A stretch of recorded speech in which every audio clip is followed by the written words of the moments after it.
우리 그림 하나를 좀 보았으면 좋겠습니다. 혹시 그림 하나를 좀 띄워주실 수 있을까요? 네. 이 그림은 페트루스 크리스투스의 금세공 세공인 성 엘리조라는 작품입니다.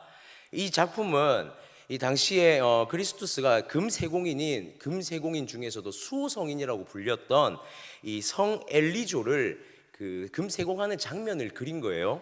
자, 이 작품을 이렇게 보고 있으며 열심히 금세공을 하고 있고, 저 왼쪽 위에 있는 왼쪽 위에 있는 저 두 사람은 신혼부부입니다. 그래서 신혼부부의 보석을 세공하는 장면을 그린 그림이에요. 그런데 사실 이 그림을 그린 화가인 크리스투스는 사실 이 열심히 일하고 있는 성 엘리조를 드러내기 위해서 이 그림을 그린 것이 아니라, 숨겨져 있는 이 그림의 의미가 있다는 것을 보여주려고 했다는 것이 여기 그림 안에 숨겨져 있습니다. 저 우측 아래에 보게 되어지면 작은 거울이 하나 있는 게 보이시나요? 네, 이 시대에는 거울이 지금처럼 평면 거울이 아니었다고 합니다. 볼록 거울이었어요. 이 볼록 거울을 이렇게 옆에 놔두면서 무엇을 보여주냐면, 이 볼록 거울 안에 두 명의 사람이 있는데 잘 갇혀 있고 있는 부유층의 사람 두 명을 이 거울에 비춰지고 있는 모습을 그려놨다라는 거죠. 그러면서 무엇을 보여주려고 했냐면, 이 열심히 일하고 있는 이 성 엘리조와 이 거울에 비치고 있는 두 사람의 부유층에 있는 두 사람을 보여주면서 근면 성실과 나태의 비교를 보여주는, 그것을 통하여서 시대의 모습을, 시대상을 드러내기 위한 그림이다라는 그런 의미가 이 안에 담겨져 있다고 합니다. 사실 평면적으로 볼 때는 그냥 단순히 열심히 일하고 있는 이 성 엘리조라는 사람이 그림을 그린 것 같지만, 이 그림을 그린 화가는 이 그림 한편 안에 그 시대를 담고자 했다는 것이죠. 중요한 것은 그 시대에 대한 의미를 알기 위해서는 유심히 보아야 되고, 그 안에 있는 이 작은 거울의 의미를 알아야지만 그 이면에 참된 의미를 깨달을 수가 있게 되더라는 것입니다. 그리스도인의 눈이 그래야 되지 않을까 싶어요. 우리 크리스천들이 무언가를 볼 때에, 또는 세상을 볼 때에 우리 그리스도인들의 눈이 좀 그런 눈이 되어야 되지 않을까 생각하게 됩니다. 단순히 평면적으로 보여지는 그 모습에, 그 물건에 그것들의 의미를 부여하는 것이 아니라, 과연 이 이면에 어떤 것이 있을까? 과연 이 이면에 어떤 것을 우리가 발견할 때에 이것에서 참된 의미와 참된 가치를 발견할 수 있을까? 사실 우리 그리스도인들은 하나님 앞에 그 눈, 어쩌면 영안이라고 하죠. 그것을 하나님 앞에 구해야 할 것이라고 생각합니다. 오늘 우리가 본 이 말씀에 등장하는, 오늘 또 나오미와 이 룻의 두 고부 간의 대화를 통해서 이 나오미가 발견한 그 상황의 이면적인, 그 속에 숨겨져 있는 어떠한 것을 발견하게 되는데요. 우리는 그 발견을 좀 함께 살펴보면서 과연 이 안에 하나님의 어떠한 은혜가 숨겨져 있는지 오늘 우리가 말씀 가운데 좀 밝혀보았으면 좋겠습니다. 오늘 말씀을 보니 어머니를 위해서 밭으로 나가 이삭을 주었던 룻이 다시 집으로 돌아오는 장면부터 오늘 이야기가 시작이 되어집니다. 하루 종일 나오미는 집 안에 있었던 것 같아요. 지난 룻기 설교 가운데도 말씀드린 것 같이 나오미는 이스라엘로 돌아왔지만 사실 그 마음에 아직까지 채워지지 않은 공허함, 또는 그 마음에 아직까지 자신의 그 처한 상황들이 외로움과 슬픔으로 그대로 남겨져 있었고, 그 결과물이 무엇이었습니까? 룻이 이삭을 주우러 나아갈 때, 룻이 이삭을 주우러 나가는 것을 허락하긴 하지만 본인은 움직이지 않는, 여전히 그 자리에서 절망 속에 있는 모습을 우리가 보았습니다. 그리고 그날 하루 아무 곳에도 이동하지 않고 집 안에 있었던 나오미의 모습을 오늘 이 룻이 돌아옴을 통해서 보여주고 있는 것이죠. 여전히 나오미는 희망과 소망과는 조금 거리가 먼 그런 모습으로 있습니다. 자, 룻이 그렇게 집으로 돌아왔는데 오늘 돌아오는 룻을 보니까 그냥 빈손으로 돌아오지 않았습니다. 손에 한가득 곡식을 들고 돌아오고 있는 것을 우리가 말씀을 통해 발견하게 되죠. 17절 말씀을 보니 이렇게 기록합니다. 룻이 밭에서 저녁까지 줍고 그 주운 것을 떠니 보리가 한 에바쯤 되는지라. 많은 양의 곡식을 가져와서 다 털어놓고 보니까 한 에바쯤 되었다고 그렇게 기록합니다. 이 한 에바는 정확한 수치는 이렇게 정확하게 수치를 잴 수는 없지만 약 한 20리터에서 30리터 사이 정도 된다고 합니다. 그러니까 하루에 이 한 에바를 가져왔다는 것은 적지 않은 양의 곡식을 룻이 들고 왔다라는 거예요. 홀로 이삭을 주어 가지고 온 곡식치고는 좀 곡식이 많았습니다. 어떻게 이렇게 많은 곡식을 가져왔는지 살펴보니까 18절에 그것을 가지고 성읍에 들어가서 시어머니에게 주은 것을 보이고 그가 배불리 먹고 남긴 것을 내어 시어머니에게 드렸다, 이렇게 기록하고 있어요. 그래서 이것이 무엇인지 살펴보니까 앞서 읽지 않은 14절 말씀에 보아스가 곡식을 볶아가지고 일꾼들과 나눌 때 룻에게 볶은 곡식을 나누어 줍니다. 그리고 룻이 먹고 남은 곡식을 거두어서 자신이 주운 곡식과 함께 들고 어머니에게 왔던 것이죠. 그러니까 자신이 가진 곡식, 자신이 거둔 곡식보다 더 많은 양의 곡식을 가지고 어머니 앞에 왔다라는 거예요.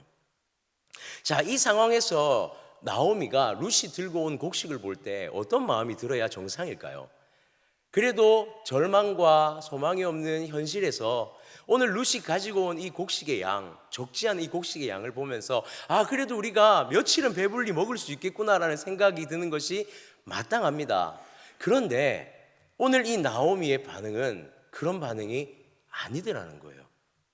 룻이 이 곡식을 하나름 들고 집에 와서 그 많은 양의 곡식을 어머니 앞에 내어놓았는데 이 나오미의 반응은 조금 다른 반응이었다라는 거죠. 우리 19절 말씀을 함께 좀 읽었으면 좋겠습니다. 19절 말씀 다 같이 읽겠습니다. 시작. 시어머니가 그에게 이르되 오늘 어디서 주었느냐 어디서 일을 하였느냐 너를 돌본 자에게 복이 있기를 원하노라 하니 룻이 누구에게서 일했는지를 어머니에게 알게 하여 이르되 오늘 일하게 한 사람의 이름은 보아스니이다 하는지라. 아멘. 여기서 보면 곡식의 양이나 곡식의 이러한 분량에 대해서 언급하는 게 아니라 네가 오늘 어디서 곡식을 주었느냐 이렇게 묻고 있더라는 거예요. 그리고 나오미의 이 물음은 단순한 의문이 아니라 그 이후에 고백하는 것을 보니 어디서 주었느냐 다음에 너를 돌본 자에게 복이 있기를 원한다라는 이 축복의 고백을 하는 것을 보니까 이 나오미의 마음에 어떤 마음이 있었냐면 룻이 나가서 이만큼의 곡식을 가져온 것이 단순히 룻의 능력으로만 일어난 일이 아니었다라는 것을 나오미는 발견했다라는 거예요. 룻이라는 이방 여인이 나가서 곡식을 주워봤자 얼마나 주워오겠습니까? 그런데 들고 들어왔더니 보니까 상상할 수 없는 양을 들고 온 거예요. 거기다가 볶은 곡식까지 들고 온 거예요. 그 나오미 입장에서는 단순히 곡식의 양이 많음에 초점이 맞춰지는 것이 아니라 이 곡식을 과연 누구에게서 얻어왔느냐 이것에 초점이 맞춰지고 있는 것을 보게 되더라는 것이죠. 사실 그것이 궁금하다 할지라도 나오미의 상황 정도가 되어지면 당장 먹고 사는 것이 너무나 중요한 시점에 놓여지면 당장 먹는 것이 더 중요했을 거예요. 그럼에도 불구하고 나오미는 그것에 그 초점을 두지 않고 룻이 들고 온 그 곡식이 어디에서 났는지 그 출처에 관심을 두고 있더라는 것이죠. 저는 오늘 이 나오미의 이 관점이 나오미의 이 초점이 맞춰진 이 초점이 우리에게 정말 큰 은혜가 된다고 믿습니다. 나오미의 이 출처를 찾는 고백은 또한 우리에게 큰 도전이 되어진다고 저는 믿습니다. 일반적으로 세상을 살아가는 사람들이라면 당장 눈에 보이는 1차원적인 것에 관심을 가지는 것이 마땅합니다. 이것이 바로 믿는 자와 믿지 않는 자의 차이인 것 같아요. 나오미의 이 한마디는 곡식의 양이 얼마인지 눈에 보여지는 이것에 초점이 맞추어져 있지 않고 이것의 출처를 바라보면서 과연 이 이면에 룻에게 있었던 오늘 하루의 은혜가 무엇이었는지에 대해 관심을 가지고 있는 것, 이것이 우리가 어쩌면 보아야 할, 우리가 가져야 할 은혜의 도전이 아닐까, 저는 오늘 그렇게 생각한다는 것입니다. 사랑하는 성도님들, 그리스도인의 생각과 시각은 세상과 조금 달라야 할 것 같아요. 아니, 분명히 달라야 합니다. 세상의 사람들은 눈앞에 소유할 것, 작은 물질, 그러한 대상에 초점을 맞추겠죠. 그러나 우리는 무엇에 초점을 맞춰야 합니까? 얼마나 취하였는가, 얼마나 가졌는가에 초점을 맞추는 것이 아니라 그 이면에 숨겨진 그것이 누구에게서 온 것인가? 과연 이 은혜는 누구로부터 온 은혜인가? 그 생각이 그리스도인이 가져야 할 참된 가치가 아닐까?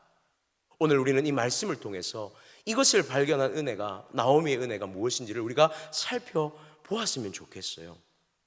그래서 이 곡식의 출처를 오늘 룻은 밝히고 있습니다. 19절의 후반부에 보니 시어머니에게 알게 하여 이르되 오늘 일하게 한 사람의 이름은 보아스니이다.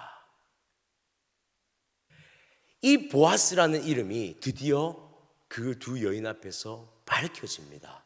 중요한 것은 이 보아스의 이름이 밝혀질 때에 이 의문을 가졌던, 누구에게서 이 은혜가 왔을까라는 의문을 가졌던 나오미의 반응이, 아주 특별한 반응이 일어나는 것을 우리가 오늘 말씀 가운데 발견하게 되더라는 거예요. 이 나오미의 발견을 우리가 오늘 좀 집중적으로 살펴보며 과연 그 은혜가 무엇이었는지 살펴보기를 원합니다. 그 나오미의 반응은 어떤 반응이었습니까? 산자와 죽은 자에게 은혜를 베푸시는 하나님을 찬양하는 모습이 나타났다는 거예요. 단순히 이 곡식을 바라본 것이 아니라 곡식 너머에 있는 무언가를 기대했던 그 나오미, 그리고 그 곡식이 보아스에게서 왔다라는 것을 알게 되었을 때 나오미의 반응은 산자와 죽은 자에게 은혜를 베푸시는 하나님을 향한 찬양이 고백되었다는 것입니다. 룻기 2장 20절, 오늘 본문의 20절 말씀 우리 함께 읽도록 하겠습니다. 시작. 나오미가 자기 며느리에게 이르되 그가 여호와로부터 복받기를 원하노라. 그가 살아있는 자와 죽은 자에게 은혜 베풀기를 그치지 아니하도다 하고, 나오미가 또 그에게 이르되 그 사람은 우리와 가까우니 우리 기업을 물을 자 중에 하나이니라 하니라. 아멘.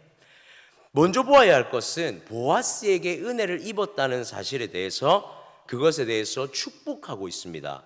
그가 여호와로부터 복받기를 원하노라. 여기서 그는 누구죠? 보았습니다. 그런데 그 다음 구절에 보니 그가 살아있는 자와 죽은 자에게 은혜 베풀기를 그치지 아니하도다 하고 해서 또 그가 등장을 해요. 여기에서 이 그라는 인물은 사실 조금 아직까지도 논쟁이 좀 있습니다. 이 그가 보아스이냐 하나님이냐에 대한 그런 출처에 대한 논쟁이 좀 있어요. 그런데 그 논쟁의 이유는 분명히 있습니다. 앞에 문맥상으로는 보아스가 그가 될 확률이 높습니다. 그런데 죽음과 삶에 대해서 관장하시는 분은 또 우리 여호와 하나님이시라는 거예요. 그래서 신학적인 관점에서 보았을 때 이 그는 하나님이 될 수도 있더라는 거죠. 근데 저는 오늘 이것이 그러한 논쟁 속에서 어떤 것이 맞느냐를 따지기보다는 저는 이것을 볼 때에 이 그가 보아스이냐 하나님의 논쟁보다 저는 이것을 보면서 결국에는 하나님께서 하신 일이라는 것에 우리는 더 집중해야 한다는 것입니다. 혹자들은 말하죠. 이것이 보아스이다, 이것이 하나님이다, 그가. 그러나 오늘 이 일을 행하신 그분은 하나님이시라는 것. 나오미가 진짜 찬양하고 있는 것은 바로 여호와 하나님이시다라는 것에 우리는 분명히 집중해야 할 것입니다. 오직 이러한 일을 행하실 수 있는 분은 하나님밖에 없음을 믿으시기를 바랍니다. 오늘 이 은혜를 베푸신 것, 이 룻이 나아가서 이만큼의 곡식을 들고 온 것, 그러나 이 곡식 이면에 이 은혜를 베푸신 것은 하나님입니다. 그리고 그 대상이 누구인가? 보아스라는 것을 알게 되었을 때 그것이 하나님의 은혜였다는 것을 나오미는 분명하게 깨달았고, 그것에 대해서 어떤 반응을 일으킵니까? 산자와 죽은 자에게 일하시는 하나님의 이름을 높여드리며 찬양하고 있더라는 것이죠. 자, 그렇다면 여기서 산자와 죽은 자를 왜 산자와 죽은 자의 은혜를 베푸신다라고 나오미는 고백했을까요? 그냥 단순히 하나님이 일하셨습니다 라고 말할 수도 있는데, 그렇게 찬양할 수도 있는데, 왜 산자와 죽은 자에게 은혜를 베푸신다 고백했을까? 이 산자에 대한 은혜는 우리가 너무나 잘 아는 은혜입니다. 고향으로 돌아온 나오미와 룻에게 베푸신 은혜였죠.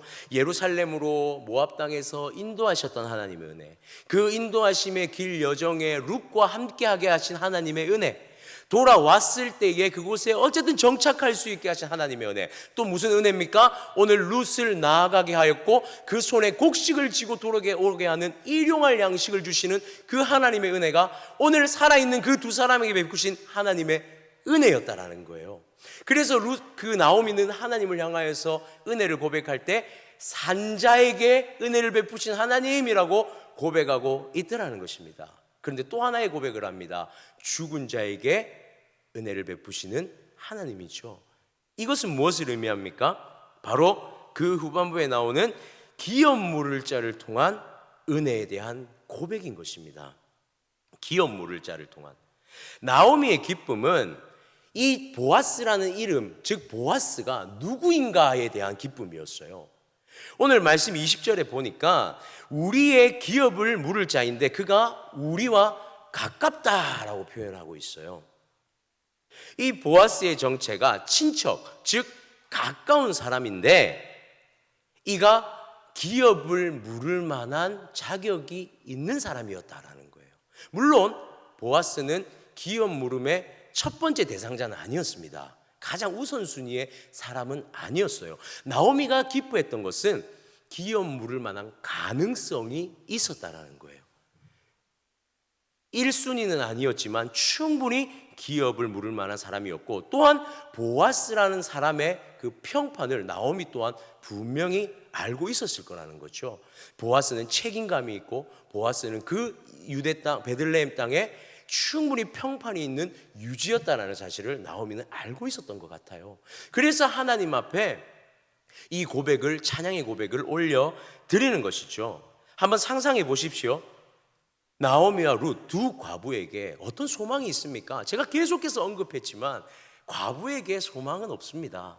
과부에게 유일한 소망은 계대결혼, 이 고엘 제도에 의한 계대결혼밖에는 소망이 없어요. 즉 다시 남편을 얻는 것 이외에는 방법이 없습니다. 신분을 상승시킬 만한 방법이 없는 거죠. 이 기업 물은다는 것이 무엇입니까? 이 고엘 제도에 의한 계대결혼이 가능하게 된 가능성이 열렸다는 거예요. 얼마나 기뻤겠습니까? 우리는 사실 이 결과를 다 알지만, 룻기서의 결과를 알지만, 나오미의 입장에서 한번 생각해 보십시오. 그 가능성이 열렸다는 것. 하필이면 룻이 나아가서 그 밭을 머물렀는데 그 밭이 기업 물을 가능성이 있는 사람의 밭이었다라는 거예요. 이게 얼마나 큰 은혜였겠습니까? 우연 같았지만 하나님의 섭리처럼 느껴졌을 것이고, 우리에게 작은 소망의 빛이 드리웠다라는 그 기쁨이 나오미의 가슴에 충만하게 임했을 거예요. 그래서 나오미는 그 기쁨을 가지고 하나님 앞에 찬양했다라는 것입니다.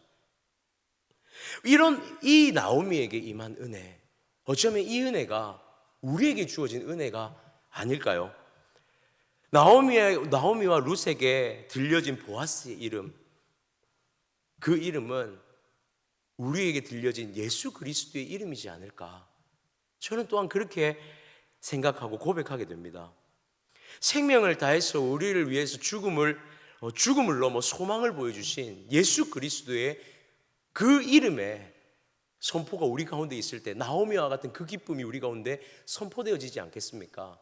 왜 이것이 예수 그리스도의 그 이름의 비밀이고 그 이름의 기쁨이냐면, 이 고엘 제도를 조금만 살펴봤으면 좋겠어요. 고엘 제도를 다음번 룻기서 우리 할 때에도 사실 더 깊게 살펴볼 텐데, 오늘은 아주 작은 부분 한 부분만 좀 살펴봤으면 좋겠습니다.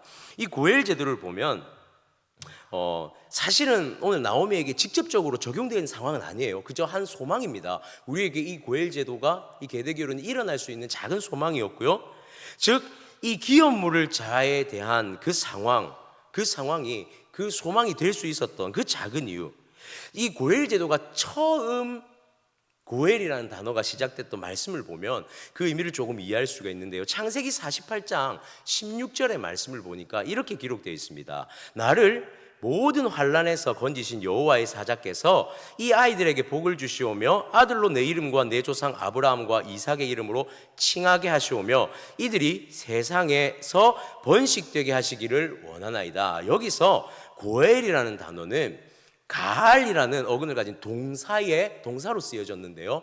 이게 사전적인 의미를 살펴보니 이 가알이라는 것이 나를 모든 환난에서 건지신이라는 의미가 바로 이 가알이라는 동사의 의미예요. 건지셨다라는 의미예요. 건지셨다. 그리고 그러면 이게 무엇을 뜻합니까? 한 사람을, 환난 가운데 있는 한 사람을 건지셨다라는 것이 바로 고엘이라는 거예요. 고엘. 그런데 여기서 말하는 이 환난이라는 단어를 또한 보았더니 단순히 환난이 아니라 이 원어의 해석은 환난이란 모든 악에서 건지셨다라는 의미라는 거예요. 악에서 건지셨다. 단순한 환난 정도가 아니라 이것을 더 깊게 들어가 보니 악에서 건지신 상황이더라는 것이죠. 그래서 출애굽기 6장 6절에서 8절 말씀을 한번 찾아보았습니다. 읽어드리겠습니다. 그러므로 이스라엘 자손에게 말하기를 나는 여호와라. 내가 애굽 사람의 무거운 짐 밑에서 너희를 빼내며 그들의 노역에서 너희를 건지며 편말과 여러 큰 심판들로서 너희를 속량하여 너희를 내 백성으로 삼고 나는 너희의 하나님이 되리니 나는 애굽 사람의 무거운 짐 밑에서 너희를 빼낸 너희의 하나님 여호와인 줄 너희가 알지라. 아멘. 여기서 가알이라는 단어, 이 고엘이라는 단어가 무엇으로 쓰였냐면 속량하다라는 거예요. 속량하다. 그러니까 단순히 이 고엘 제도는 그냥 이들의 신분 상승을 의미하는 것이 아니라 이 고엘 제도의 참된 의미는 속량의 의미를 갖고 있다는 거예요. 구원의 의미를 담고 있는 거예요. 그러니까 오늘 나오미가 발견한 이 구원의 은혜가 우리에게는 어떤 은혜입니까? 예수 그리스도의 이름을 통한 구원의 은혜가 바로 이 고엘 제도의 은혜였다는 거예요. 나오미에게 직접적으로 지금 그 고엘 제도가 직접적으로 일어난 것은 아니지만 나오미가 소망을 품을 수 있었던 것은 구원에 대한 소망이 그들 가운데 발견되어졌다는 거죠. 죽음 가운데 놓여진 그 인생에 하나님의 구원의 은혜가 드리워졌다는 거예요. 도래했다는 거예요. 그 때가 임한다는 것을 분명히 소망을 품을 수 있는 상황이 펼쳐졌다는 사실이에요. 사랑하는 성도님들, 예수 그리스도의 이름이 그 은혜인 줄 믿습니다. 예수 그리스도의 이름, 그 이름만으로도 우리에게 소망이 있음을, 우리에게 참된 소망이 있음을 믿으시기를 바랍니다. 혹여나 우리는 지금 이 자리에서 예수의 이름을 믿는 자들이죠. 참된 예수 그리스도의 이름을 믿는 자들입니다. 그런데 혹여나 이 가운데에 아직 예수 그리스도의 이름이 나의 산 소망으로, 참 소망으로 여겨지지 않는 분들이 계신다면 오늘 이 밤에 그 예수 그리스도의 이름이 우리의 참된 소망으로 온전히 뿌리내리고 그것이 믿음이 되어지기를 간절히 소망합니다. 그 이름이 오늘 그 이름, 보아스라는 이름, 그것이 나오미의 기쁨이 되었습니다. 이 고엘 제도가 자신에게 임할 수 있다는 그 기대와 소망, 그것이 산자와 죽은 자에게 은혜 베푸시는 하나님이라는 찬양으로 하나님께 올려졌던 것이죠. 사랑하는 성도님들, 오늘 이 밤에 우리의 입술에서도 이러한 고백이 일어났으면 좋겠습니다. 산자와 죽은 자를 위해 일하시는 하나님, 당신이 나의 하나님이십니다. 죽은 우리의 영혼을 위하여 십자가 지신 예수 그리스도 주님이 당신이 우리의 구원자이십니다. 이 고백이 오늘 우리 밤에 하나님의 찬양으로 올려지는 그러한 놀라운 은혜가 우리 가운데 있기를 소망합니다. 아멘. 또 한 가지가 있습니다. 그렇다면 오늘 이 이름 앞에 나오미와 룻은 어떤 결단을 하고 있느냐라는 거예요.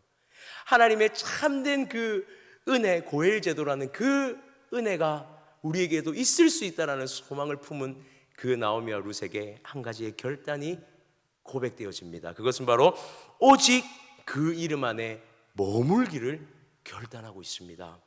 21절과 22절 말씀 우리 다 함께 읽을까요? 시작. 모압 여인 룻이 이르되 그가 내게 또 이르기를 내 추수를 다 마치기까지 너는 내 소년들에게 가까이 있으라 하더이다 하니 나오미가 며느리 룻에게 이르되 내 딸아 너는 그의 소녀들과 함께 나가고 다른 밭에서 사람을 만나지 아니하는 것이 좋으니라 하는지라.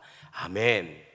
룻이 보아스가 자신에게 했던 말을 어머니에게 다시 전달합니다. 추수를 마치기까지 소년들에게 가까이 있으라고 보아스가 말했습니다 라고 어머니께 알려주고 있죠.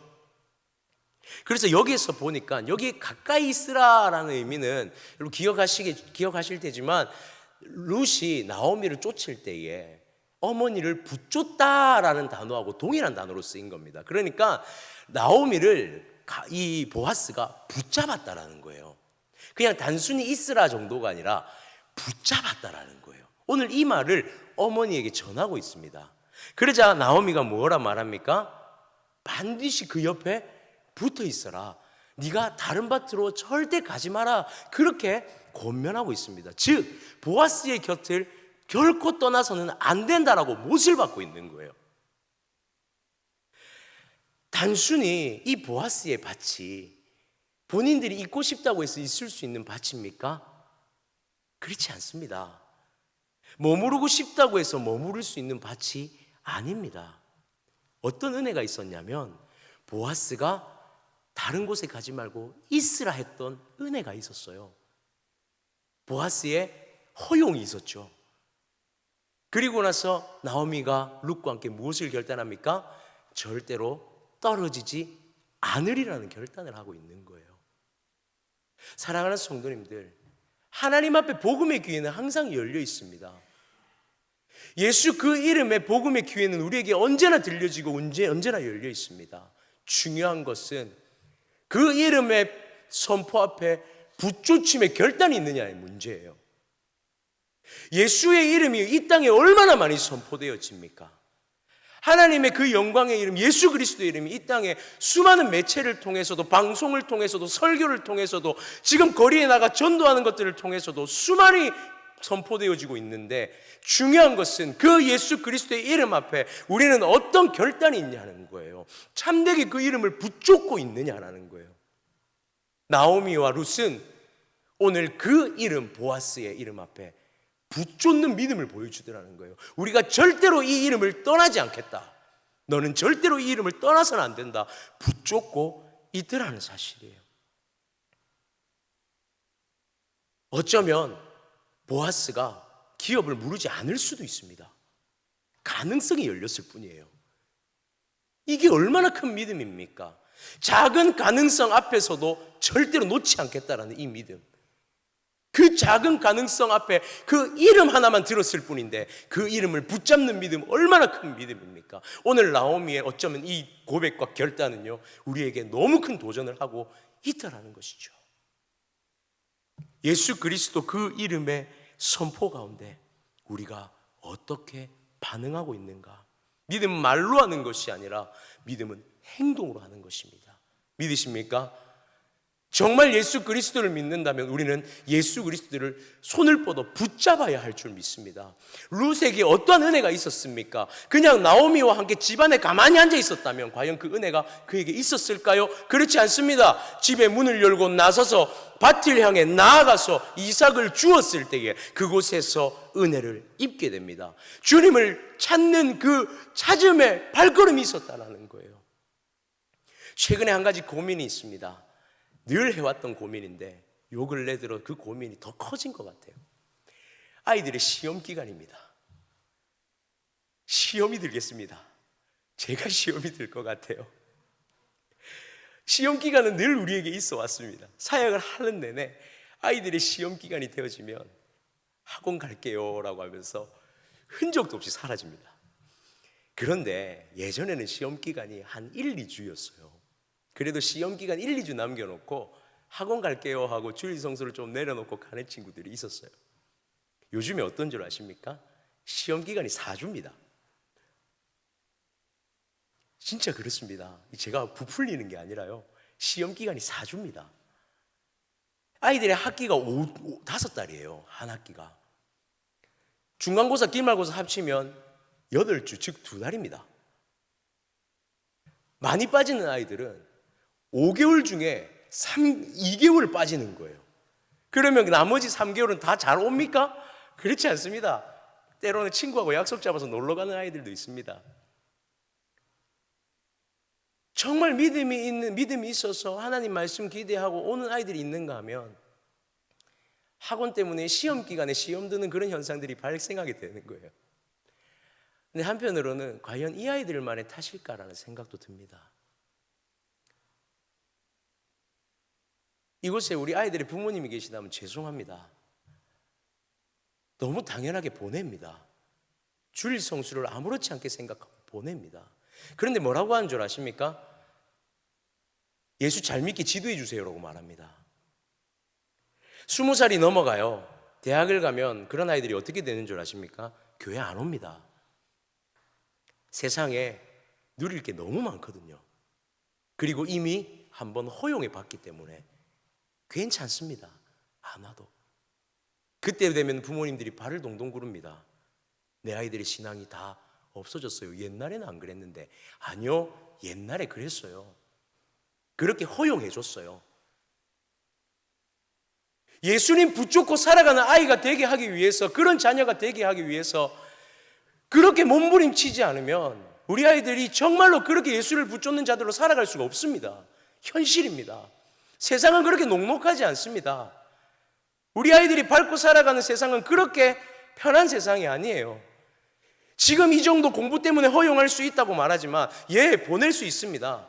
그런데 주일 성수 생명 걸어야 합니다. 이 아이들이 예수의 이름을 듣는 날이 과연 몇 번이나 될까요? 일주일에.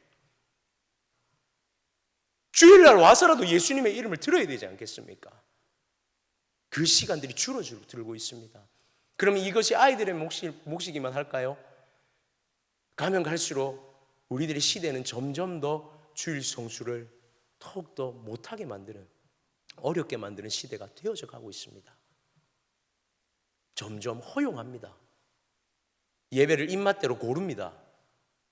원하는 대로 갑니다. 내가 원하는 예수를 찾습니다. 내게 도움되는 예수님을 찾습니다. 룻의 손에 들려져 있던 곡식을 주는 예수님을 찾고 있는 거예요. 사실상 구원을 이루게 하는 그 이면에 있는 그리스도의 하나님의 은혜는 찾지 않고 있는 것이죠. 사랑하는 성도님들, 우리는 진짜 예수님의 이름을 붙쫓아야 할 줄 믿습니다. 진짜 예수님의 이름을 구해야 할 줄 믿습니다. 나오미의 이 눈은 우리에게 오늘 꼭 도전합니다. 눈앞에 보여지는 곡식, 그러나 나오미가 기뻐하며 즐거워하며 하나님을 찬양했던 것은 곡식을 본 것이 아니라 이 곡식을 주신 하나님의 은혜에 반응하여 찬양했다라는 것입니다. 사랑하는 성도님들, 우리 눈앞에 보이는 것에 반응하는 그런 자들이 되어지지 않기를 원합니다. 눈앞에 있는 것이 아닌 그 너머에 있는 하나님의 은혜를 발견했으면 좋겠습니다. 예수님의 기도가 문득 떠오릅니다. 갈보리산 오르실 때에 겟세마네 동산에서 주님 하나님 앞에 그렇게 기도하죠. 주님, 이 십자가의 고난이 너무 힘듭니다. 잔을 좀 옮겨주십시오. 예수님도 십자가 지기 싫으셨어요. 그런데 하나님의 뜻, 그거 하나 붙들고 오릅니다. 주님, 과연 골고다 언덕에 설 저 십자가 저거 보고 올라가셨을까요? 저는 그렇지 않다고 봅니다. 주님이 바라본 것은 그 너머에 있는 우리 한 영혼을 위해서 올라가셨어요. 십자가 너머에 있는 우리 한 영혼을 보셨기 때문에 올라가신 거예요. 단순히 눈앞에 있는 십자가를 보신 게 아니라 이 십자가 너머에 있는 그 한 영혼 보시고 올라갔던 주님의 그 걸음, 그것이 우리에게 구원이 되었죠. 우리 또한 무엇을 보아야 합니까? 눈앞에 보여지는 단순히 기복적인 신앙을 우리가 누리면서 살기를 원해 나가는 것이 아니라 그 너머에 있는 하나님의 은혜 바라보면서 그 예수의 신앙, 그 예수 그리스도의 그 복음 들고 그 복음 바라보면서 걸어가는 그 믿음이 우리에게 있어야 할 줄 믿습니다.